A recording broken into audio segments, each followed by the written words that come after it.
জানি আপনাদের ভয় আছে। এই শওকত বাহিনী, এই আরাবুল বাহিনী, এই হাকিমুল বাহিনী আপনার আবার বাড়ি ভাঙতে পারে, আবার বোম মারতে পারে। কিন্তু শুনে রাখুন, আপনার বাবা জেলে, শওকত মোল্লা তিহারে যাবে, তার নাম লেখা কমপ্লিট হয়ে গেছে। ভাইপো বিপদ বুঝতে পেরেছে। ভাইপো বলছে ভাঙড়কে ছাড়া যাবে না, কারণ ভাঙড়ের মাটি দুর্জয় ঘাটি। আরাবুল জেনে গেছে, শওকতে জেনে গেছে। আর এই আগুনের মাটিতে, এই আমাদের কৃষকের যে মাটি, এই দুর্জয় ঘাটিতে ভাইপো বাহিনী শুনে রাখুন, আপনি আবার দায়িত্ব নিচ্ছেন, হাত পোড়াতে যাবেন না। আমরা রক্ত দেব, ভাঙড়ের মাটি 1 ইঞ্চি মাটি আমরা তৃণমূলকে ছাড়বো না। এই শপথ আমরা নিচ্ছি ইন্ডিয়ান সেকুলার ফ্রন্ট। আমরা বলতে চাইছি, আমরা ব্যারাকপুর লোকসভায় আমরা প্রার্থী দিয়েছি আমাদের বন্ধু জামিল হোসেন অ্যাডভোকেট। আমরা যেখানে দেখলাম ভোটের আগের দিন শয়ে শয়ে মানুষ আমাদেরকে বলছে আমরা বুথের এজেন্ট হব, বুথের স্লিপ দেব। আর এই তৃণমূল কংগ্রেস, এই আরাবুল বাহিনী, এই শওকত বাহিনী আমাদের যে ইলেকশন এজেন্ট ছিল তার সই নকল করে তৃণমূল নেতাদের হাতে আমাদের পোলিং এজেন্টের ফর্ম বিলি করে দিয়েছে। আমরা ধরে ফেলেছি। আমরা তাড়াতাড়ি, আমার দলের চেয়ারম্যান বলেছে, আমরা তাড়াতাড়ি আমরা ঘোষণা করে দিয়েছি।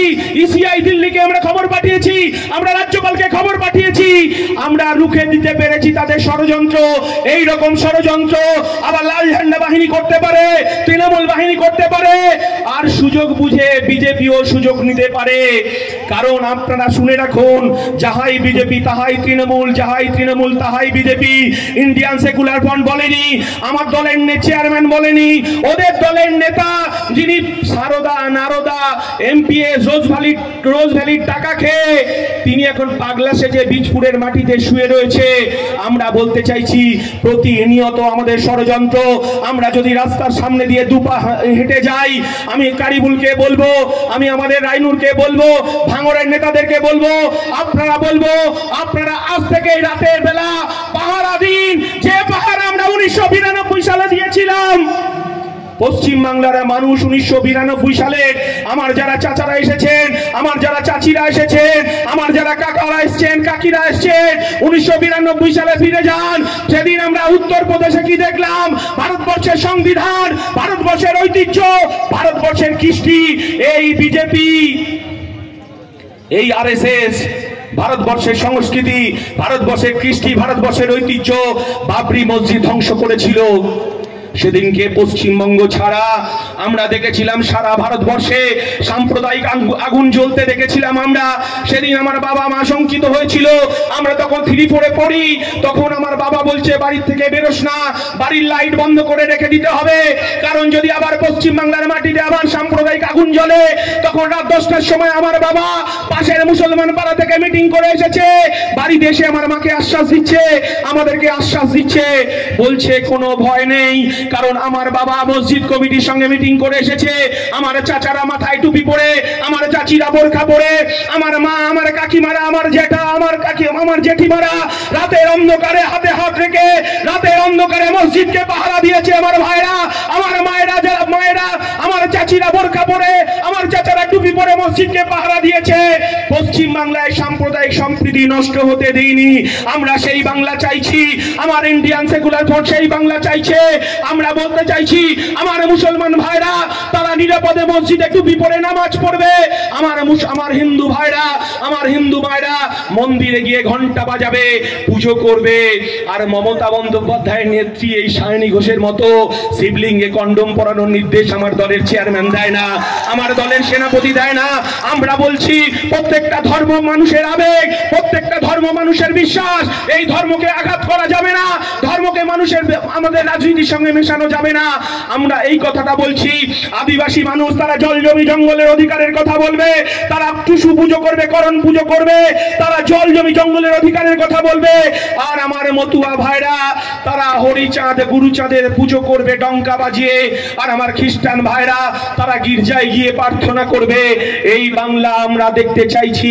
আমার দলের আব্বাস সিদ্দিকী বলছে, আমাদেরকে সেই শিক্ষা দিয়েছে, নানা ভাষা, নানা মত, নানা পরিধান, বিবিধের মাঝে দেখো মিলন মহান। আমার আব্বাস সিদ্দিকী বলছে, মোর এক বৃন্তে দুইটি কুসুম, হিন্দু মুসলমান, মুসলিম তার নয়নমণি, হিন্দু তাহার প্রাণ। এটাই ইন্ডিয়ান সেকুলার ফ্রন্ট, এটাই আমাদের চরিত্র। আমরা কোনো ধর্মকে আঘাত করার জন্য আসিনি। মমতা বন্দ্যোপাধ্যায় আবার একটা নতুন প্রোডাক্ট 21শে জুলাই আপনারা দেখেছেন, আমার রাজন্যাদি দেবাংশুকে বলছে আল্লাহর অংশ, তিনি নাকি নারায়ণের অংশ, তিনি নাকি রামের অংশ, তিনি নাকি যিশু খ্রিস্টের অংশ।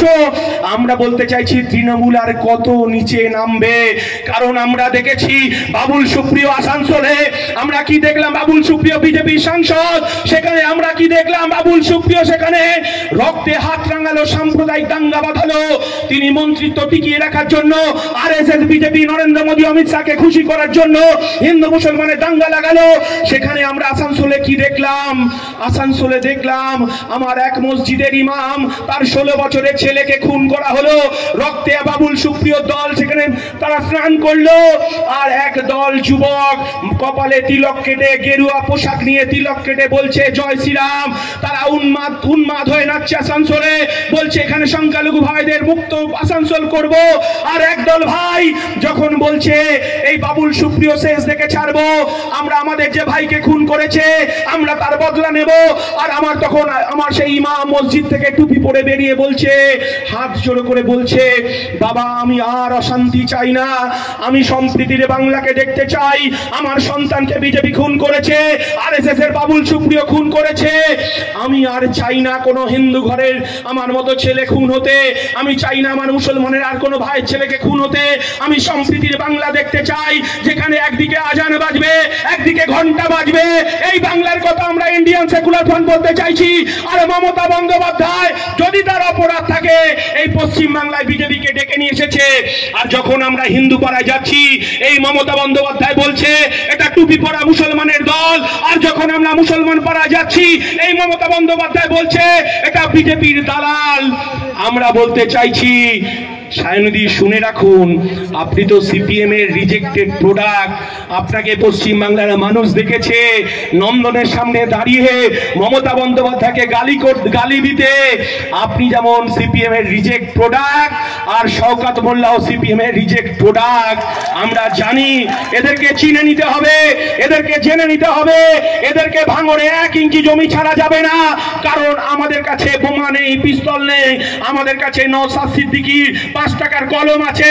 আরাবুল বুঝতে পারছে 5 টাকার কলমে কি জোর, হাকিমুল বুঝতে পারছে নওশাদ সিদ্দিকীর 5 টাকার কলমে কি জোর।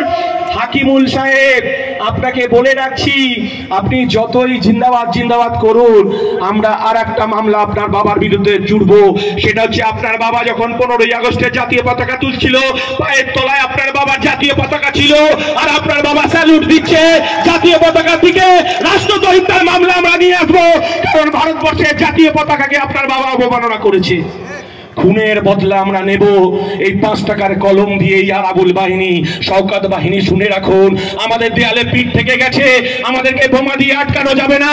নওশাদ সিদ্দিকীকে শাসনে আটকানোর চেষ্টা হয়েছে, নওশাদ সিদ্দিকী দাঁড়িয়ে থেকে শাসনের ওসির রাতের ঘুম হারাম করে দিয়েছে।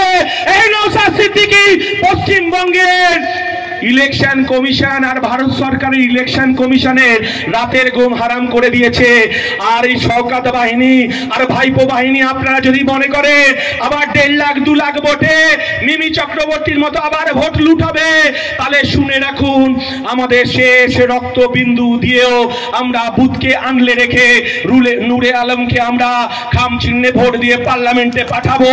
পার্লামেন্টে গরিব খেটে খাওয়া শ্রমজীবী মানুষের অধিকার প্রতিষ্ঠিত হবে। প্রধানমন্ত্রী আবাস যোজনার গরিব মানুষ ঘর পাবে, 100 দিনের কাজের অধিকারকে ফিরে পাবে, এবং জল জমি জঙ্গলের অধিকারকে ফিরে পাবে। তাই বলছি ভাঙড় পথ দেখাচ্ছে একমাত্র বিধায়ক এই পশ্চিম বাংলা 294 জন বিধায়ক, 293 জন বিধায়কে এই একজন বিধায়ক রাতের ঘুমকে হারাম করে দিয়েছে। আমি বলবো রায়নুরকে এই জেলা পরিষদে রাতের ঘুম হারাম করতে হবে, তার জন্য প্রস্তুতি আমাদেরকে নিতে হবে। ভেবেছেন লুট করবেন, লুট করে ভাঙড়ের মানুষকে জব্দ করবেন, ভাঙড়ের মানুষকে কষ্ট দেবেন, ভাঙড়ের মানুষের তাদের শরীরটা ছাড়া তাদের আর কিছু নেই। এই 13 বছর ধরে তৃণমূল লুট করে নিয়েছে। তাই বলছি এর শেষ দেখে আমরা ছাড়বো। এই 5 টাকার কলম দিয়েই আমরা এই লড়াই জারি রাখবো ভাঙড়ের মানুষ। কারণ আমরা এদেরকে বিরিয়ানি দিতে পারিনি, 200-500 টাকা দিতে পারিনি। এই রাতের অন্ধকারে তারা এই এটা কি যায় পোলেরহাট বাজারে বুক চিতিয়ে লড়াই করতে এসেছে। আর যদি কোনো